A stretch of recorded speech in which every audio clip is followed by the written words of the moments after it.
Hello everyone, I'm Blake and I'm a firmware developer co-op here at Northern Mechatronics. I'm a computer science student at the University of Waterloo, and today I'm going to be showing you the Arduino compatibility of our products here at Northern Mechatronics. So what you see before you is a robotic plant watering system.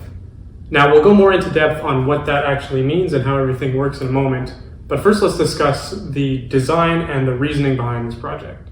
As you can see, this project is made up of three main parts. We've got the plant watering robot itself, the track on which it runs, and the smart plant pots which tell the robot when they need to be watered.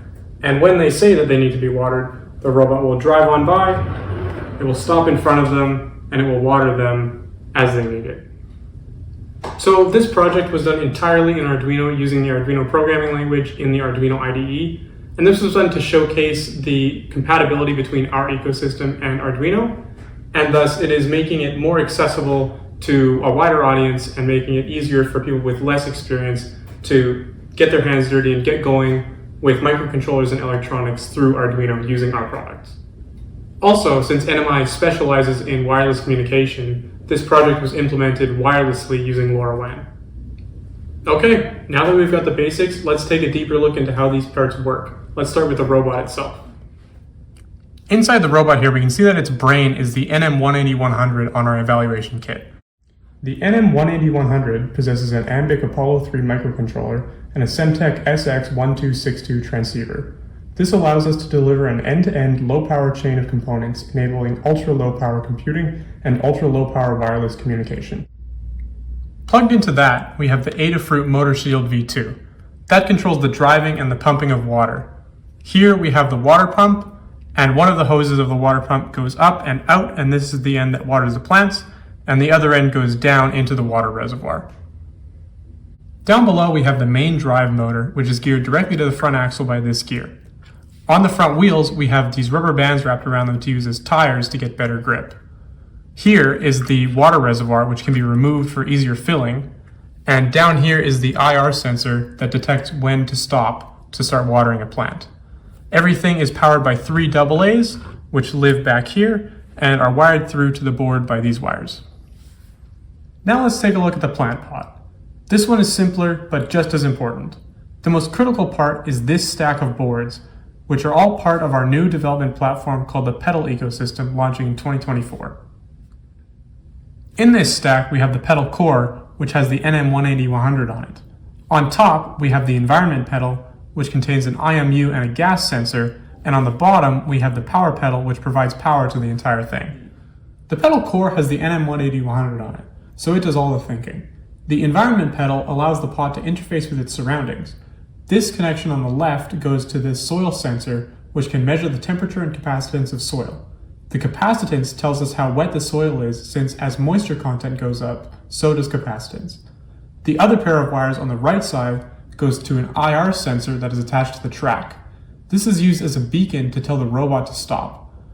When the plant has requested a watering, it turns on this IR sensor, which sends a beam of infrared light that the sensor on the bottom of the robot can see. Finally, the power pedal connects to the battery or to USB-C through these ports on the bottom. The whole stack fits nicely in this little backpack on the pot, which has holes for the necessary wires coming out of the bottom. The battery fits into a slot on the bottom of the pot for a nice compact design. Let's talk about the IR sensors for a moment. We've used the same sensor both on the track and on the robot. This may not immediately make sense. These IR sensors are intended to be used to detect something by emitting a beam and picking up the beam as it bounces off of an object. Their intended range is around 3 millimeters. Since we want the robot to stop at a specific pot and skip others rather than trying to put some reflector in the readable range of the sensor on the robot, we chose to have another sensor facing upwards. This sensor's beam shines directly into the detector on the robot, so it's not picking up its own reflected beam, but rather the beam of the other sensor. The sensor in the track isn't reading at all. In fact, the pin that sends the output isn't even wired up. The advantage of this solution is that to get the robot to stop, rather than trying to move something in the way mechanically, all we have to do is turn on this IR sensor electronically and it'll be picked up by the robot. So, how do these plants tell the robot that they need to be watered?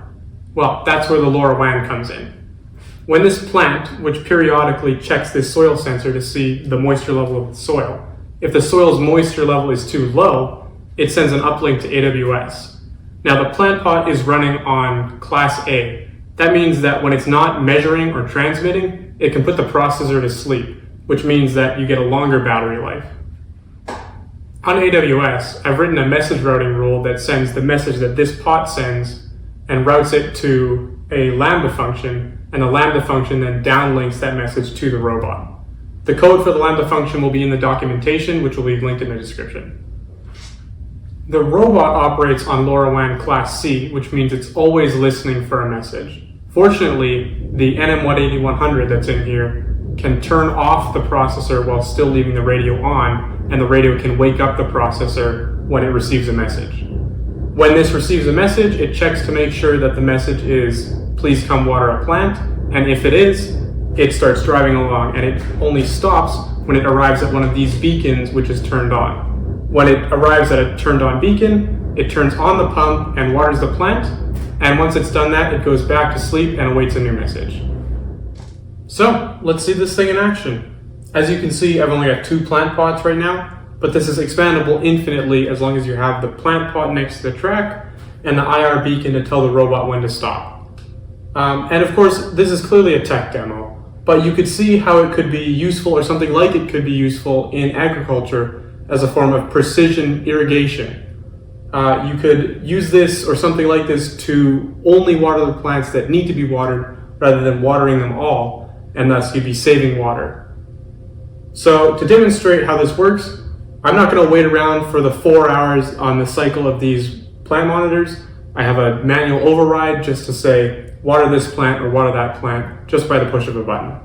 So I'm going to start with this plant.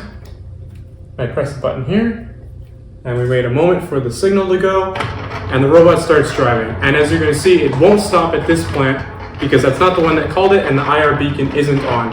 So it's going to go all the way around. It'll stop at this plant, it'll water it for I think 20 seconds, and then it'll go back to sleep because once it's done, it just has to go back to sleep and wait for another call. So it's going to arrive in a moment and it'll start watering. And there you go, it's now watering the plant, so that it'll water for 20 seconds, and once that's done, it will go back to sleep and it'll be ready for another call from another plant.